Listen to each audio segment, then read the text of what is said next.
actual audio from Peel Region. 911, can you please fire ambulance? Hello?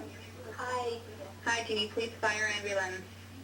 I don't know if it's an emergency or not, but I don't remember my phone password, and I don't know what what number should I call.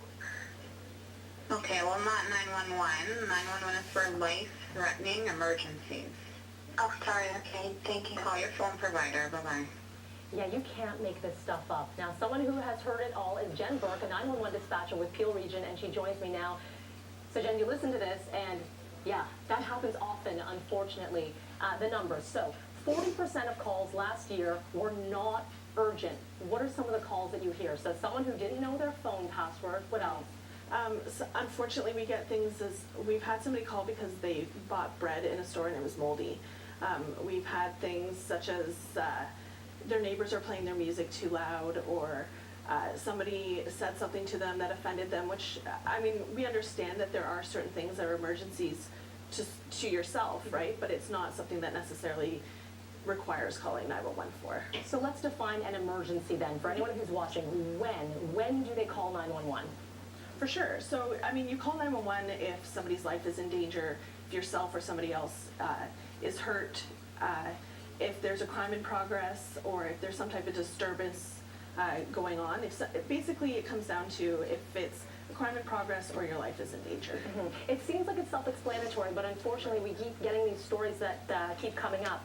The numbers are not great when it comes to follow-up calls, and this is important. So let's say, you know, I'm guilty. This has happened before. Say your phone, you think it's locked, you happen to call 911, and immediately you go, oh no, and you hang up. That's the worst thing you can do. Why? Definitely.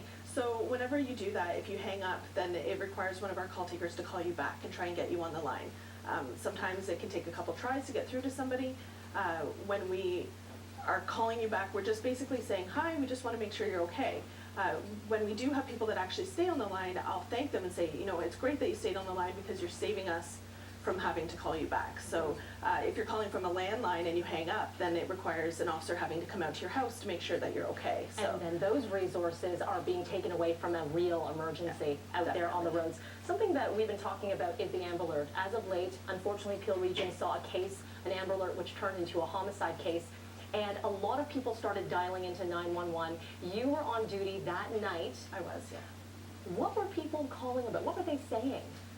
A lot of people, they were just upset with the noise that the Amber Alert caused on their phone because it was late at night, they were sleeping, and it was waking people up, or it was interrupting something that they were watching on television. So you got some calls, people saying they couldn't catch the Leafs game. That's right.